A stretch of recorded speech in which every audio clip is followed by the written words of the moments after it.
Fakta mengenai lahirnya negara Rusia sangat menarik untuk disimak. Dalam sejarahnya, lahirnya negara Rusia terjadi pada abad ke-9.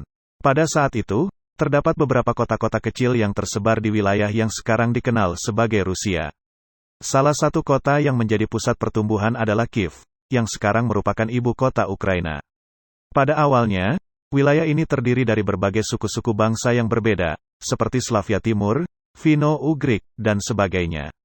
Namun, perlahan-lahan mereka mulai bersatu dan membentuk entitas politik yang lebih besar. Pada abad ke-9, pemimpin Viking bernama Rurik tiba di wilayah ini dan mendirikan dinasti Rurik. Inilah yang sering dianggap sebagai awal dari negara Rusia. Rurik dan keturunannya memerintah wilayah ini dan membentuk negara Rusia yang pertama.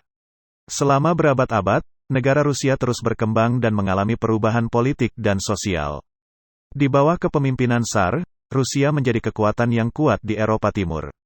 Pada abad ke-18, Kekaisaran Rusia diperluas secara signifikan di bawah pemerintahan Tsar Peter yang Agung.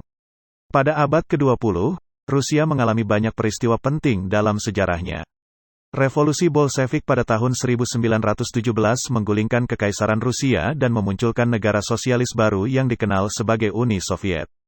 Uni Soviet berdiri sebagai entitas politik yang terpisah dari negara Rusia, meskipun wilayahnya masih mencakup sebagian besar wilayah Rusia modern.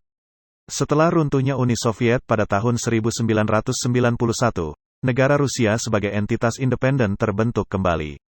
Rusia menjadi negara penerus Uni Soviet dan meneruskan sejarah dan warisan negara Rusia yang telah ada sebelumnya. Dengan demikian, melalui perjalanan panjang dan berliku, lahirnya negara Rusia telah terjadi.